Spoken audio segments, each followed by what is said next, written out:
Halo teman-teman, jumpa lagi dengan saya di channel ini. Dan kali ini kita akan ngepoin tentang Google Sites. Apa sih Google Sites itu? Google Sites itu salah satu produknya Google. Saya tahu ya, aplikasi wiki terstruktur. Kalau di deskripsinya, ini untuk membuat website pribadi maupun berkelompok. Jadi kita bisa dengan mudahnya menambahkan orang, misalkan temen atau partner kerja atau relasi gitu, buat bikin web bareng-bareng. Mau itu untuk kelompok, mau itu untuk perusahaan, misalnya kita kerja bareng sama orang bikin ngebangun website gitu buat perusahaan bisa. Dan ini tuh disiapin buat ngegantiin Google Page Creator. Kita coba lihat ya.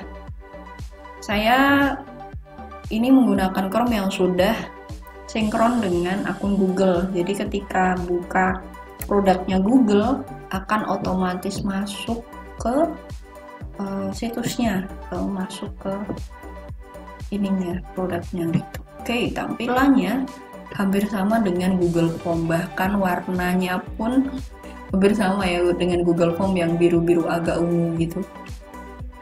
Ini hampir sama banget tampilannya dengan Google Form. Terus di sini udah ada disediain template. Enak banget sih kalau udah ada template gitu. Jadi kita nggak mikir dari awal untuk tampilan webnya kayak gimana. Karena itu bakal ngebantu banget kalau misalkan teman-teman baru banget tahu tentang website itu apa, mau bikin blog atau web itu yang seperti apa, nggak ngerti soal desain, template ini bakal ngebantu temen-temen gitu. Dan di sini Google itu udah nyiapin template berdasarkan segmen-segmennya. Jadi misalkan untuk yang kantor tuh kemungkinan kan acara, pusat bantuan, project team segala macem. Kemudian bisnis kecil UMKM itu untuk jasa, kemudian portfolio, kemudian resto, kemudian ada salon. Jadi lebih ke ini ya, untuk penawaran produk dan jasa gitu. Kemudian untuk pendidikan ada untuk web kelas, klub, kemudian portofolio siswa. Nah, kenapa sih kok dari tiga ini mungkin ya dari Google tuh, oh ya ini ada pribadi juga, portfolio bisa buat blog kita gitu. Mungkin dari Google tuh udah nyiapin beberapa segmen yang kemungkinan bakal menggunakan Google Sites ini, teman-teman. Nah, kita coba kepoin salah satu ya. Kita coba ke kelas. Saya mau pengen lihat tampilan kalau misalkan template yang untuk kelas tuh kayak gimana. Jadi kalau nanti saya mau bikin web buat kelas matematika saya nggak kesulitan gitu. Oke, ini dia halaman antarmukanya. Enak ya, lumayan. Maksudnya nggak terlalu ribet. Untuk yang pemula ini lumayan ini sih, nggak terlalu banyak menu yang aneh gitu. Kita lihat dari bagian awal dulu. Di sini ada kelas, tadi template-nya kelas, kemudian nama kelas ini kayaknya nanti bakal jadi nama situs. Kalau misalkan kita lihat di situs-situs yang udah ada, pasti bagian awal header di sini tuh nama situsnya kan, gitu. Nah, di sini ada tulisan semua perubahan disimpan di Drive. Nah, jadi buat teman-teman yang pengen buat website dan kira-kira websitenya tuh bakal banyak video atau misalkan bakal banyak foto, itu mungkin perlu space drive yang memorinya masih lumayan gede, karena drive yang masih umum yang reguler tuh cuman kalau saya nggak salah 15 GB aja gitu. Kalau mau aman video-videonya bisa di-upload di YouTube dulu, baru kemudian ditautkan di webnya nanti. Itu lebih enak jatuhnya sih, nggak makan memori terlalu banyak. Nah, terus di sini ini nanti untuk tinjaunya, previewnya bisa lihat preview dari laptop kayak gimana, bisa lihat preview yang kalau misalkan orang buka dari handphone tuh gimana. Dan enaknya kalau misalkan kita pakai produk yang sudah dari UI-nya udah dipikirin sedemikian rupa sampai dynamic view-nya ini dinamisnya tuh udah dipikirin banget gitu, udah enak, kita nggak perlu mikirin template apa yang ketika dibuka di HP bakal berantakan. Kalian pernah lihat kan satu situs yang kalau misalkan dibuka di HP itu udah berantakan banget gitu, antara foto sama tulisan tuh kayak tumpang tindih gitu. Nah, ini tuh udah enak, nggak perlu mikirin itu karena otomatis dia udah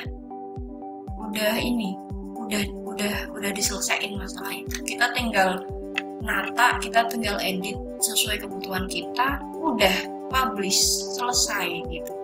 Nah, terus ini link.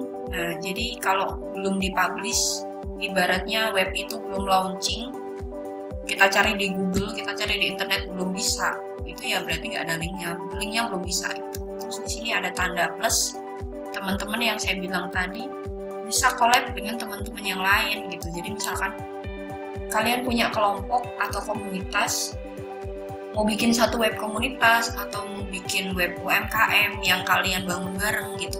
Jadi yang ngerjain nggak cuma satu orang gitu.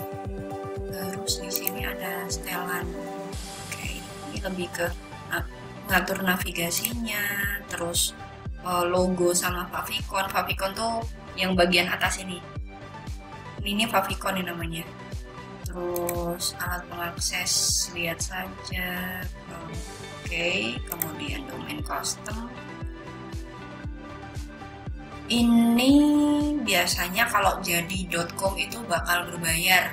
Sama kayak misalkan kalau kita pakai blogspot, misalkan lilisyuliani.blogspot.com itu gratis. Tapi kalau misalkan langsung lilisyuliani.com itu nanti kalian kena bayar domain kayak gitu. Jadi kalau pakai ini berarti siapin budget kan. Analisis ini bisa diaktifin, nanti nyambung ke Google Analytics gitu. Dan ada pengumuman.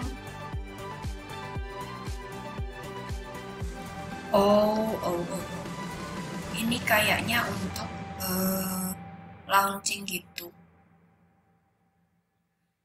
Kayak ini kayak pop up mungkin. Nanti kita kepoin di next video. Terus publish. Nah, di halaman antarmukanya nih yang seperti yang saya katakan tadi, template-nya tuh udah ditata, udah ada beberapa isinya, maksudnya kayak gambaran yang bisa kalian pakai kalau misalkan mau gampang, tinggal edit gambar dan teks di sini sesuai yang kalian butuhkan. Misalkan gambar di sini mau dibikin gambar komunitas kalian atau kegiatannya, terus nama kelas di sini diganti nama komunitasnya, kemudian menu-menunya nanti disesuaikan, bisa. Kemudian di sini deskripsinya apa, atau misalkan di sini foundernya siapa, diberi keterangan, dan ini bisa diganti. Ini bisa diganti, misalkan nggak mau foto ya, kan mau kasih formulir langsung gitu, bisa diganti, klik di luar, bakal ada setelan, terus bisa diganti. Misalkan mau diganti formulir gitu bisa. Tuh. Terus bagian bawahnya, misalkan kalian mau nambah lagi, kita tinggal ke bagian sini, bagian kanan, mau tambah apa, placeholder. Misalkan placeholder itu mau buat nambahin ruang gitu. Ya, placeholder. Nah, dia bakal nambah di sini otomatis. Karena dikasih ruang segini kan, itu masih editable, masih bisa diubah ukurannya gitu. Nah, itu ini nanti misalkan mau ditambah apa, mau ditambah teks, mau ditambah YouTube, mau ditambah peta, tempatnya di mana, langsung nyambung sama Google tuh. Jadi tinggal biasanya kalau misalkan bisa searching dulu, bisa bisa dari peta yang sudah kita petakan gitu. Untuk menu-menu yang di sini pasti kebanyakan produk Google ya, jadi lebih mengintegrasikan berbagai macam produk Google dalam satu website yang kalian bangun sendiri, isinya ya dari file-file kalian sendiri gitu. Jadi kalau misalkan kalian pengguna produk-produk Google dalam kerja, ini enak sih, maksudnya bakal keintegrasi banget. Halaman ini nanti akan mengatur yang bagian navigasi di atas ini. Jadi teman-teman misalkan mau ganti jadwal itu dari jadi kelas misalkan,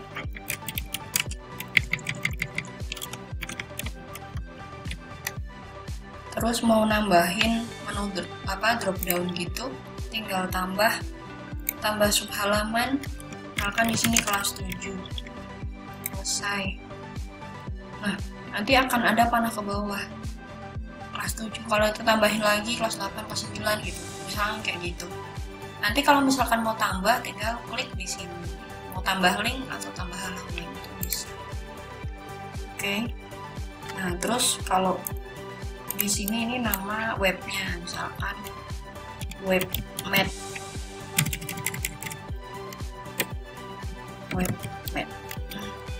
misalkan ya. Nah, itu kita lihat ini menyimpan ya, tadi kita udah simpan di drive di sini. Misalkan kita belum selesai, close aja nggak masalah, dia bakal nyimpan di drive. Kalau misalkan udah selesai semua, baru nanti dipublish gitu. Kita bukanya lagi di mana? Kita bukanya lagi tinggal ke search.google.com dan nanti bakal kesimpan di sini. Jadi web yang kita bangun misalkan belum selesai, bakal kesimpan di sini. Kita bisa buka lagi, bisa edit lagi gitu. Kita mau bikin web lain lagi masih bisa gitu. Jadi mau bikin web berapapun asalkan memori di Google Drive kalian tuh masih ada, ya masih bisa. Misalkan ini kan buat kelas, misalkan saya punya usaha lagi, usaha jualan baju misalkan. Saya mau bikin websitenya, website tentang bahan-bahan yang saya gunain apa, model-modelnya apa gitu, biar lebih profesional, lebih bisa nguatin branding gitu kan. Bisa tuh bikin webnya, tinggal tambah di sini, diklik di sini, di plus ini, nanti pilih yang tadi ada bisnis UMKM, disesuaikan dengan yang kita butuhkan gitu. Mungkin untuk video awal ini saya cukupkan dulu. Next video kita bakal ngulik lagi tentang Google Sites. Itu saja dari saya kali ini. Terima kasih sudah menonton. Jangan lupa klik tombol subscribe dan share video ini. Terima kasih. Bye.